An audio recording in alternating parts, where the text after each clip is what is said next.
The moment my father hurled my grandmother's old bank book onto the ice, the entire wedding went silent. It slid across the frozen floor like something worthless, like something embarrassing. He didn't just drop it. He threw it hard enough that it spun, skidding under the white folding chairs while guests stared in uncomfortable disbelief. Then he laughed.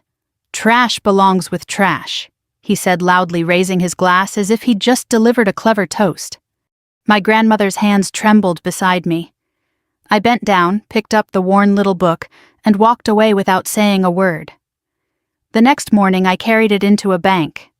5 minutes later the teller turned pale and whispered, "Ma'am, please don't leave." The wedding had been set on an outdoor skating pavilion in Vermont, one of those rustic venues that tried to look effortless, but was carefully curated down to the lanterns hanging from bare branches. Late October air cut clean and cold across the ice, and my breath fogged lightly beneath my veil. I remember thinking before everything unraveled that it was the first time in years my family had gathered without tension. I should have known better. I stood in my dress, simple, structured, more understated than my father would have liked. He had pushed for something louder, more expensive, something that matched his idea of success. But I'd spent 6 years in uniform. Extravagance felt uncomfortable now. My husband Daniel squeezed my hand as the ceremony ended. He knew the history. He knew my father had never approved of my career in the Army.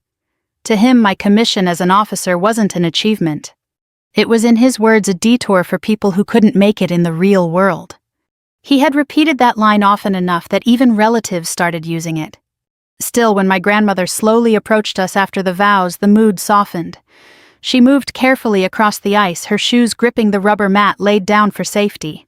Her gray coat hung loosely around her shoulders, and she clutched a small paper envelope with both hands. I noticed the tremor before anyone else did. "Sweetheart," she said quietly, her voice thin but warm. "This isn't much, but I've been saving it for you." She handed me the envelope. Inside was a small worn bank book, yellowed pages, faded ink, the kind I hadn't seen since childhood. It looked almost fragile, like something rescued from an attic. The cover had been handled so often the edges curled inward. I felt a strange tightening in my chest. My grandmother had never had much money. She lived modestly, quietly, rarely bought anything for herself. Before I could thank her, my father leaned forward and glanced at it. He chuckled. Then he laughed. Not politely, not quietly. A full, dismissive laugh that cut across conversations nearby. Several guests turned. My grandmother froze. "What is that?" he asked, reaching for the book. I hesitated, but he took it anyway, flipping through the pages like he expected to find a joke written inside. "You brought her this on her wedding day." My grandmother's lips parted, but no sound came out. "It's a savings book," she finally whispered. "I started it years ago, for her." My father shook his head, slowly, smiling in disbelief. "Mom, this is exactly what I mean." He looked at the guests, gesturing with the book. "This is the difference between sentiment and reality. She just married into a solid future, and you're giving her pocket change from a relic." Daniel shifted beside me. I felt his hand tighten. I reached out. "Dad, it's fine. I appreciate." But he cut me off. "No, you should understand this. You're not a child anymore. You're an officer now, right?" He smirked. "You should know what real value looks like." He tossed the bank book lightly once in his hand as if weighing it. Then with sudden force he flung it across the ice. It slid hard, spinning, stopping near the edge of the rink. "Trash belongs with trash." The words echoed in the cold air. Someone coughed. Another guest looked away. My grandmother's shoulders folded inward like something fragile had finally cracked. I didn't speak. I walked across the ice, my heels careful, deliberate. I picked up the bank book. It was colder now, the paper stiff. I brushed a small frost line off the cover. When I turned back, my father had already lifted his champagne glass again, smiling as if nothing had happened. I didn't return to the center. I didn't finish the reception. Daniel followed me quietly as I stepped off the ice and removed my veil. "You okay?" he asked gently. I nodded. "I just need some air." We drove back to the hotel in silence. My grandmother hadn't left yet. I'd seen her sitting alone near the heaters, staring at her hands. I planned to call her later, but something about the book kept pulling my attention. I opened it again in the car. The entries were handwritten dated decades back. Small deposits at first, then slightly larger ones. The ink changed color over time. It wasn't much, at least not at first glance. Daniel glanced over. Looks old. It is. I ran my thumb over the first entry. She started this before I was even born. You going to deposit it? Maybe, I said. I don't know. But that night I couldn't sleep. The scene replayed in my mind, not the insult, but my grandmother's face. She hadn't looked embarrassed. She'd looked worried, as if she'd hoped I would understand something. The next morning I dressed simply and drove to a local branch listed on the front of the book. It was small traditional dark wood counters, quiet carpet, the kind of bank that still printed receipts on thick paper. I slid the book to the teller. Hi, I'd like to check this account. She smiled politely, opened it, and typed the number. Her expression changed almost instantly. She stopped typing. Then she looked at me. Then back at the screen. Just a moment, she said softly. She stood and walked to the back office. A minute later, a manager came out. They whispered. The manager looked at me, then at the book, then at the screen again. He approached carefully. Ma'am, he said, his voice lower now, could you please come with me? I blinked. Is something wrong?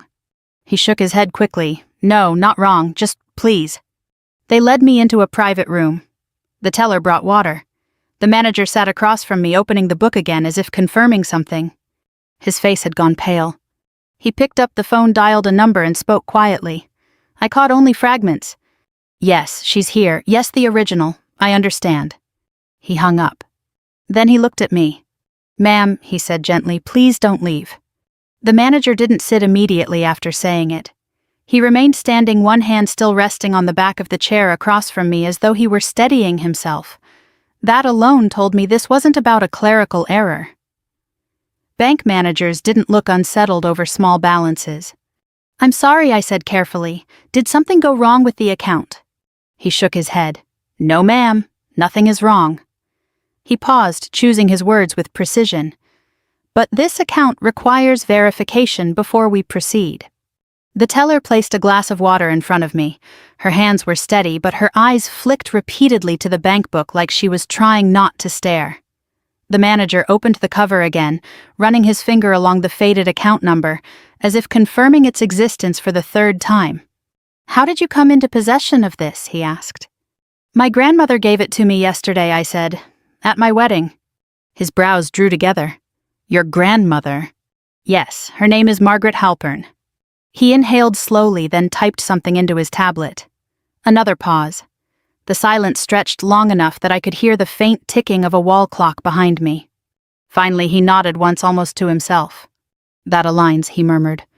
Aligns with what I asked. He hesitated. This account hasn't been accessed in person for quite some time.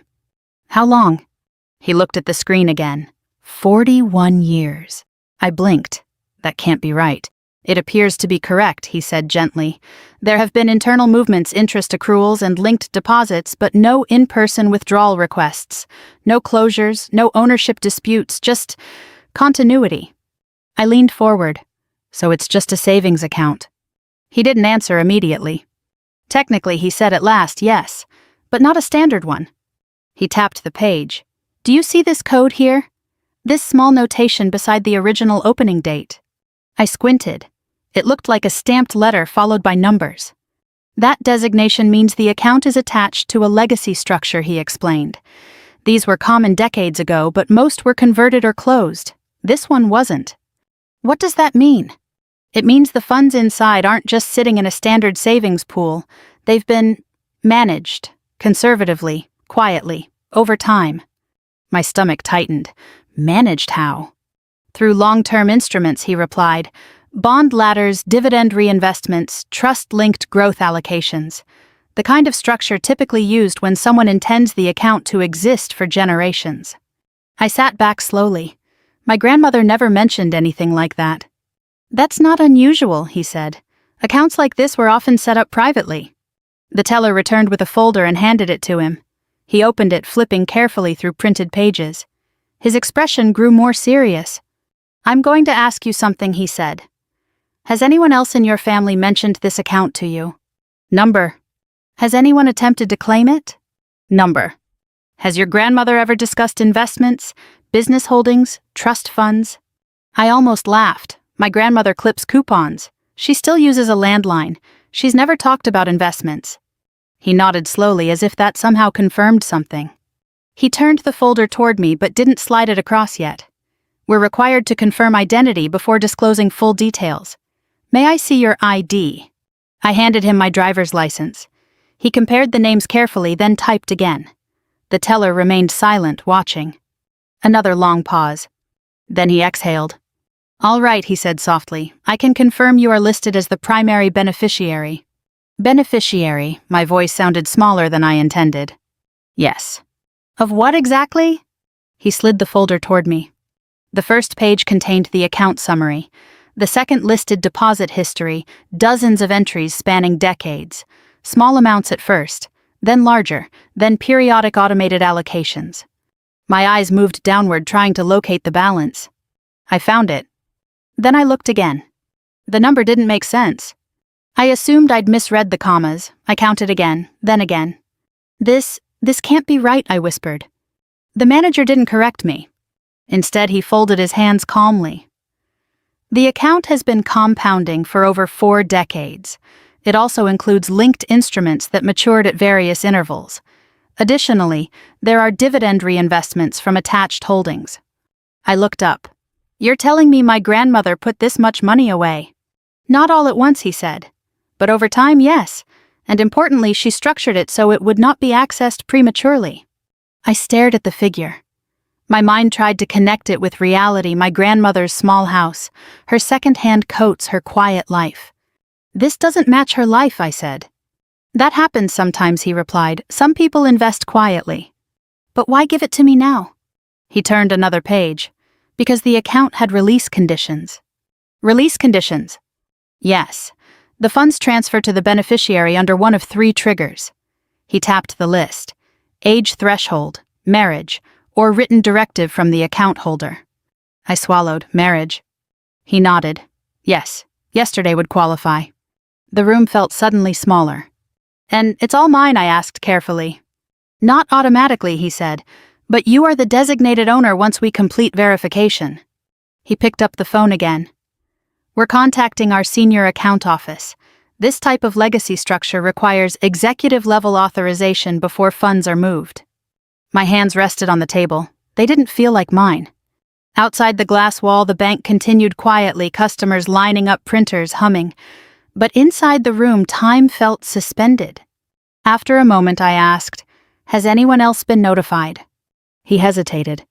"There is a secondary contact listed," he admitted. My stomach tightened. Who? He checked the screen. Then his expression shifted slightly. "It appears to be your father." I stared at him. "What?" The account documentation lists him as a family reference, not a beneficiary, just a notification contact if ownership changes. I leaned back slowly. The manager added carefully, "Our system may automatically generate a call for verification purposes." My chest tightened. I pictured my father laughing on the ice, throwing the book, calling it trash. "When will that call happen?" I asked. He glanced at the phone. I believe he said quietly it may have already begun. The first thing I noticed after the manager said my father's name was how carefully he avoided watching my reaction. He lowered his gaze to the paperwork, straightened the stack, and aligned the edges as if precision could soften the weight of what he'd just revealed. The teller quietly stepped out, closing the door with gentle discretion. For a moment it was just the ticking clock again and the faint hum of fluorescent lights. "My father didn't know about this," I said finally. "That's common," the manager replied. "Being listed as a reference doesn't necessarily imply awareness. It's often just a documentation requirement." I nodded, but something inside me tightened. My grandmother had never done anything casually. If she listed my father, it was deliberate. She knew exactly what she was doing. "Can you tell me when this account was opened?" I asked. He flipped to the first page, November 1979. I did the math quickly. That's before my parents even met. "Yes," he said. and the original depositor is listed solely as Margaret Halpern. That was before she moved in with us, I murmured. Before my father started managing her finances. The manager glanced up. Managing. He used to say she needed help, said she wasn't good with money. He consolidated her accounts years ago. The manager's expression didn't change, but I saw something sharpen behind his eyes. This account, he said, carefully appears to have remained outside that consolidation. I leaned forward, so she hid it. He chose his words carefully, she preserved it. That phrasing landed differently. Preserved, not hidden, not secret, intentional. He slid another sheet toward me. These are the early deposits. I studied them. The first entries were small, $25, $40, $60. Weekly, sometimes monthly. The handwriting varied slightly, but it was always neat. Then a few years later, the pattern changed. Larger amounts appeared. Not massive, but noticeable. What happened here, I asked, pointing to a jump in the late 80s. The manager checked the notes. It appears the account was linked to a certificate ladder at that time. That would have increased contributions automatically. She never told anyone. Many people didn't, he said, particularly those who didn't want expectations placed on them. I thought about my grandmother's quiet habits, her insistence on paying cash, her reluctance to discuss finances the way she waved off offers to help. It hadn't looked like secrecy. It had looked like stubborn independence. Another page caught my eye. What's this? I asked. He leaned over. That's when the account became trust-linked. In plain English, it means the money stopped being treated like a simple savings balance. It became part of a protected structure, restricted access, designated beneficiary, and managed growth. So she planned this for decades? Yes. The realization settled slowly. This wasn't an impulsive gift. It wasn't sentimental pocket money. It was a long, deliberate act of faith. She always said I was the only one who listened to her, I said quietly. The manager didn't respond, but his silence felt respectful rather than awkward. My phone buzzed. The sound cut sharply through the room. I glanced down. My father's name filled the screen. I stared at it.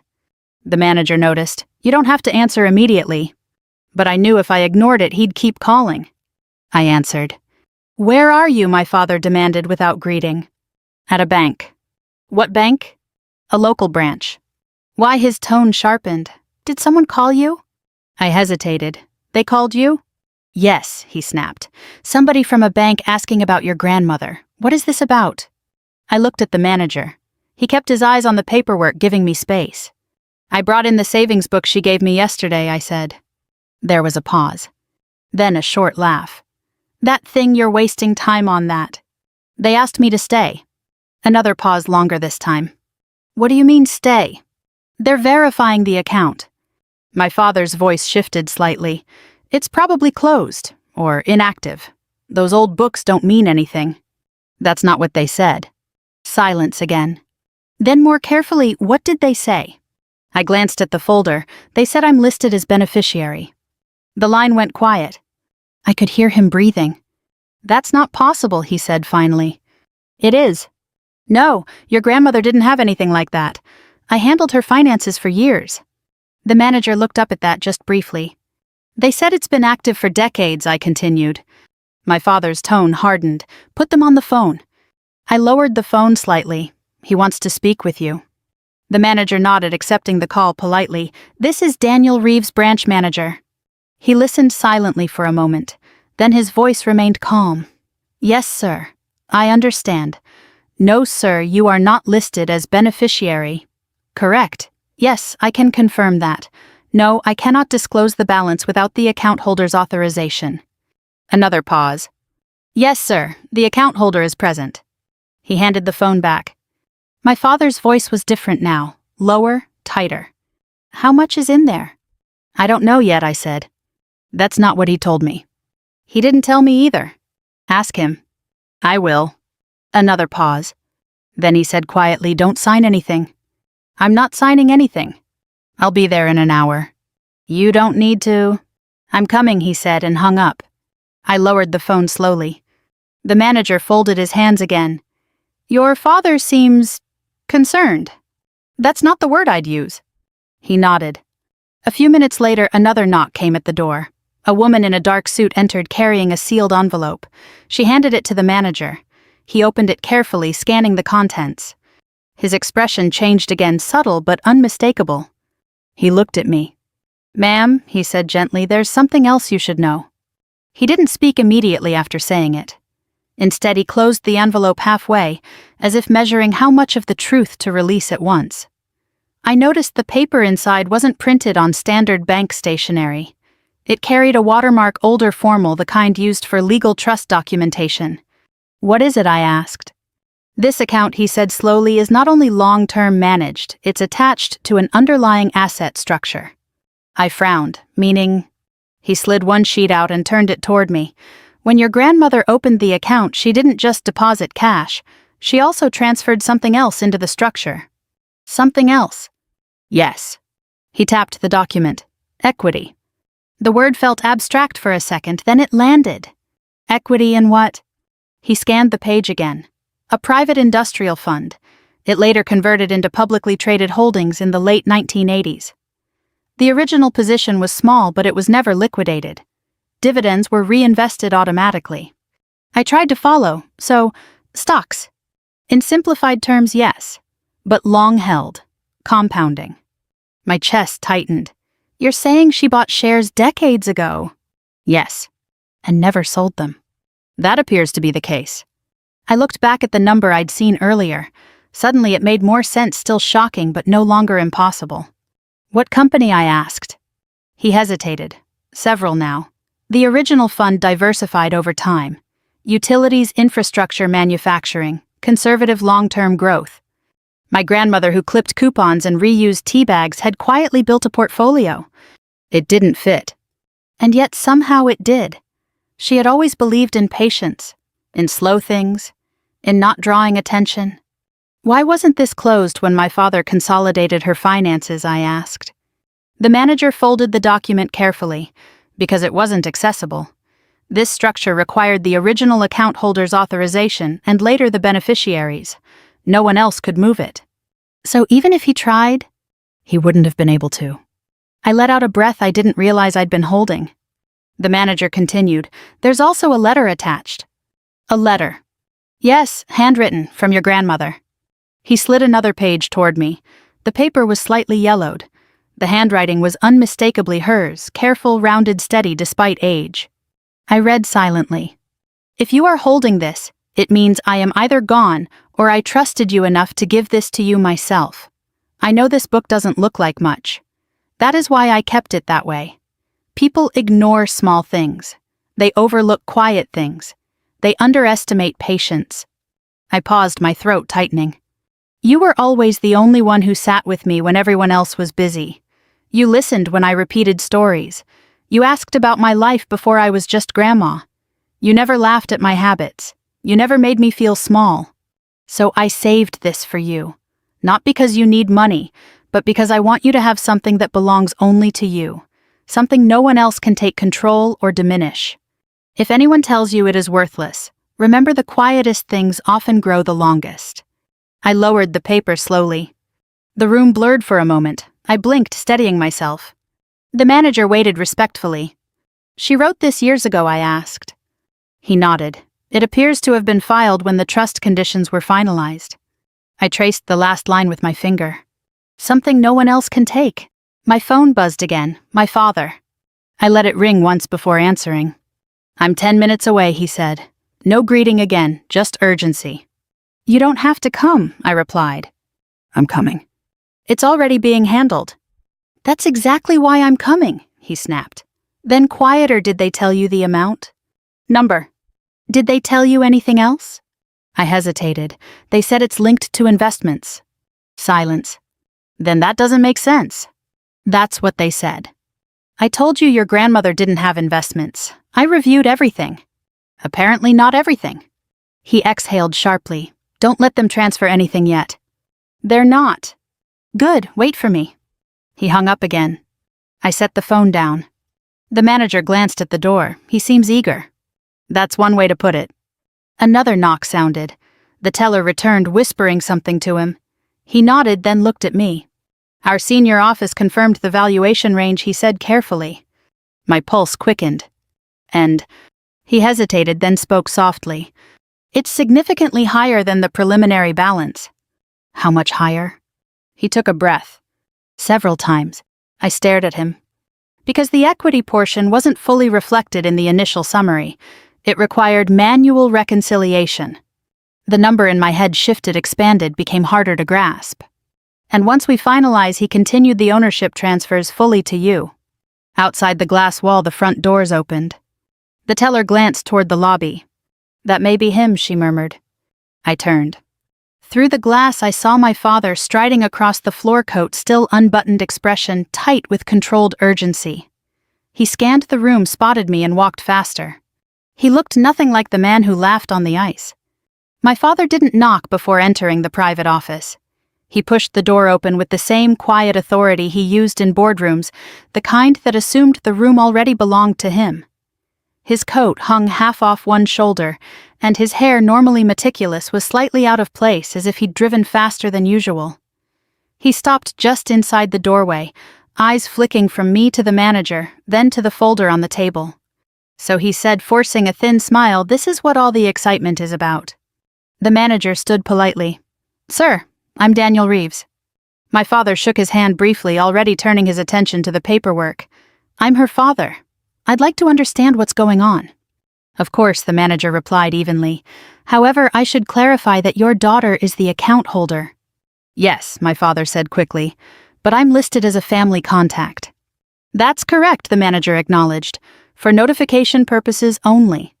My father nodded, but I saw the faint tightening in his jaw. He pulled out a chair and sat down without being invited. "Then notify me," he said. "What's in the account?" The manager glanced at me. I nodded slightly. I wasn't sure why. Maybe I wanted to see my father's reaction in real time. "The account originated in 1979, the manager began calmly. It was structured with long-term savings later linked to managed equity holdings. The beneficiary, your daughter, became eligible upon marriage." My father waved a hand. Yes, I understand the structure. What's the value?" The manager didn't answer immediately. Instead, he slid the updated summary across the table. My father leaned forward. His eyes moved quickly, then stopped. He blinked. Then he leaned closer. For a moment, he didn't speak. The silence stretched long enough that I could hear his breathing change. That can't be correct," he said quietly. "It has been verified by our senior office," the manager replied. My father looked again, counting the digits under his breath. His fingers hovered over the paper but didn't touch it. "How long has this been here?" he asked. "Over 4 decades. And no one informed the family." The account holder maintained privacy. He sat back slowly. The confidence he carried into the room didn't disappear, but it shifted. Became more careful, more calculating. "This is family money," he said finally. The manager didn't respond. My father turned to me. "Your grandmother must have intended this for all of us." I held his gaze. "She named me." "She named you as beneficiary," he corrected. "That doesn't mean she didn't expect you to share." I said nothing. He leaned forward again, voice softer. "Listen, your grandmother lived with us for years. I supported her, managed her expenses. This," he tapped the paper lightly, "this came from family resources." The manager spoke gently. "Sir, the deposit history indicates independent contributions." My father's eyes flicked to him. "You're saying she did this alone?" "That appears to be the case." "That's impossible." The manager remained calm. "The documentation is clear." My father exhaled slowly. His tone shifted again, less confrontational, more persuasive. "Honey," he said to me, "this is unexpected. We should handle it carefully. Move it into a family trust. That way it's protected." Protected. The same word my grandmother used, only it sounded different in his voice. "It's already protected," I replied. "Yes, but not from taxes. Not from mismanagement. You don't deal with large portfolios." "I deal with logistics and command structures," I said quietly. "I think I can manage a bank account." He forced a chuckle. "This isn't a checking account. This is significant." The manager added gently, "We do provide advisory services if she chooses." My father leaned back, studying me. For the first time, I saw uncertainty in his eyes. Not fear he didn't scare easily, but the realization that control was slipping. "Did she leave any instructions?" he asked. The manager looked at me. I slid the handwritten letter across. My father read it silently. Halfway through, his expression hardened. He finished, then set the paper down carefully. "She always favored you," he said. "She trusted me." "That's not the same thing." "It is to her." He leaned forward, lowering his voice. "You're making this emotional. This is financial, strategic. Think long-term." I thought about the ice, about the way he threw the book, about my grandmother's trembling hands. "I am thinking long-term," I said. The manager cleared his throat gently. "There is one more detail." Both of us looked at him. "The equity portion includes voting shares," he explained. "Not controlling interest, but enough to qualify for annual disclosures." My father frowned. "Voting shares in what?" The manager named the company. My father froze. I recognized the name instantly, too. It was the same mid-sized infrastructure firm my father had invested in years ago. He'd talked about it at dinner, called it Stable Predictable, a cornerstone holding. "You're saying she owned shares in that?" he asked. "Yes." "How many?" The manager gave a figure. My father went very still. That's not minor," he said quietly. "No, sir." He looked at me again, differently this time. Not just as his daughter, but as someone who now sat across from him in the same financial space. "We should discuss this privately," he said. "We are discussing it," I replied. His eyes narrowed slightly. Then he leaned back, forcing composure. "Fine, let's proceed carefully." But the calm tone didn't hide the shift. He wasn't dismissing the bank book anymore. He was calculating around it. The room grew quieter after that. My father didn't speak immediately, and for the first time since he'd arrived, he seemed to be thinking rather than directing. He folded his hands, studying the documents as though he were recalculating something in real time. The manager gave us space, closing the folder gently, but not removing it from the table. "Where are the shares held?" my father asked finally. "Within the legacy trust structure," the manager replied. "They transfer with the account once ownership is finalized." "And when would that be?" "Today, pending signatures." My father's eyes flicked to me. "We shouldn't rush." "It's been 40 years, I said. "I don't think today counts as rushing." He exhaled slowly. "You're not seeing the bigger picture. Once this moves, it's irreversible." "That's the point." He leaned forward, voice softening. "Listen, this changes things. For all of us. You don't want to make decisions while emotions are high." I didn't answer. Instead, I picked up my grandmother's letter again. The paper felt warmer now, as if it had absorbed something from the room. My father watched me. "Your grandmother wasn't a financial strategist," he said carefully.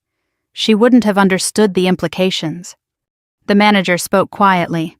"Sir, the documentation suggests she worked with advisors when the trust was created." My father's jaw tightened. Advisors she never mentioned. "That's not unusual." He leaned back again, but the calm looked practiced now. "Then at least we should meet with my attorney." "She already has representation through the trust," the manager replied. My father's eyes narrowed. "You're saying I have no role in this?" "I'm saying the structure doesn't require one." The words landed gently but firmly. My father looked at me again. "You realize what this means, don't you? This isn't just money. This is influence. Board disclosures, shareholder meetings. You'll be stepping into a space you've never navigated." "I've stepped into worse," I said quietly. He held my gaze for a long moment. Then he nodded once, as if accepting something he didn't like. "Fine," he said. "But before you finalize, I want clarity on tax exposure, liquidity, and long-term allocation." The manager slid another sheet forward. We prepared a preliminary breakdown. My father scanned it quickly. "You're suggesting partial retention?" "That's one option." He glanced at me. "You should keep the shares. They're stable." It was the first time he'd given advice instead of resistance. "I noticed," the manager continued, "there's also a note regarding voting rights." My father looked up sharply. "What about them?" "They're inactive until ownership transfers. After that, she'll receive annual materials." He nodded, slowly absorbing it. The shift in the room wasn't dramatic. It was subtle, like a current changing direction. My father wasn't dismissing the account anymore. He wasn't mocking it. He was adapting to it. And that somehow felt heavier than anger. "All right," he said at last. "What's required?" The manager turned the folder toward me. Just signatures acknowledging transfer of ownership and acceptance of trust conditions. I read carefully. The language was formal but clear. Ownership, beneficiary, full transfer. My father watched every line my eyes moved across. "Take your time," he said. I did. When I finished, I picked up the pen. For a second, I hesitated, not because I doubted the decision, but because I realized what it symbolized. The book he'd called trash, the gift he'd thrown away, the quiet decades my grandmother had invested without anyone noticing. I signed. The manager countersigned, then stamped the document. The sound was soft but final. "It's done," he said. My father exhaled slowly, as if something invisible had settled. "What happens now?" he asked. "The assets transfer under her name," the manager replied. "We'll schedule advisory follow-up, but ownership is complete." My father nodded. Then he leaned back in his chair, studying me again. Not with surprise this time, but with a measured, almost respectful caution. "Well," he said quietly, "I suppose congratulations are in order." It wasn't warm, it wasn't cold, it was careful. I folded my grandmother's letter and slipped it back into the bank book. For a moment no one spoke. Then my father stood. "We should talk later," he said. "Privately." "Maybe," I replied. He nodded once and turned toward the door. Before leaving, he paused, glancing back at the worn bank book in my hands. His expression flickered, brief, unreadable, then settled again into composure. When the door closed behind him, the manager looked at me gently.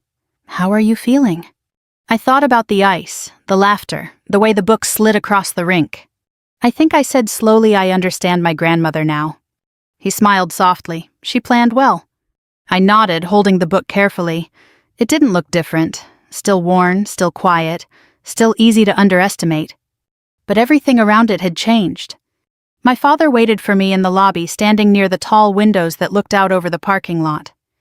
When I stepped out of the private office, he straightened, adjusting his coat as if preparing for a formal meeting rather than a family conversation. For a moment, we simply looked at each other, two people who had just crossed an invisible line neither of us had expected that morning. "You handled that quickly," he said. "It's been 40 years, I replied. He gave a faint smile. "You keep saying that." "Because it matters." We walked outside together. The late morning sun had warmed the asphalt, melting the thin frost that still clung to the edges of the lot. My breath no longer fogged in the air. It felt strangely symbolic, as if the cold from yesterday had finally broken. "I didn't realize she had something like that," he said more quietly now. "I don't think she wanted anyone to." He nodded, hands in his coat pockets. "She always had her own way." We stood beside my car. He looked at the bank book in my hand again. "You know," he said slowly, "when she moved in with us, I thought I was helping her. She insisted on paying for groceries sometimes, small amounts. I told her not to worry about it." He paused. "I didn't realize she was still building something."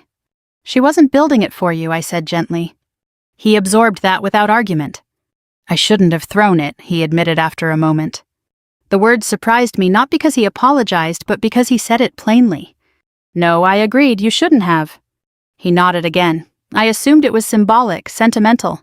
I didn't think—" He let the sentence trail off. "That it mattered." "Yes." We stood in silence. A car passed slowly behind us. Somewhere a phone rang inside the bank. "I embarrassed her," he said finally. I remembered my grandmother's hands shaking, the way she'd looked down at the ice. "Yes," I said quietly. He inhaled, then exhaled slowly. "I'll call her." "You should." He hesitated. "Will she know about this?" "I think she always knew it would happen eventually." He studied the ground for a moment, then looked up again. "You're going back to Vermont?" "Later today." He nodded. Tell her I'm sorry. I think she'd rather hear it from you." He gave a faint, almost tired smile. "You're right." We stood there a moment longer, the conversation settling into something calmer, less confrontational, more reflective. The tension that had defined most of our relationship felt muted, not gone, but softened by something neither of us could quite name. "I meant what I said inside," he added. "You should keep the shares. Long term, they'll matter more than the cash." "I plan to." He nodded approvingly. "Good."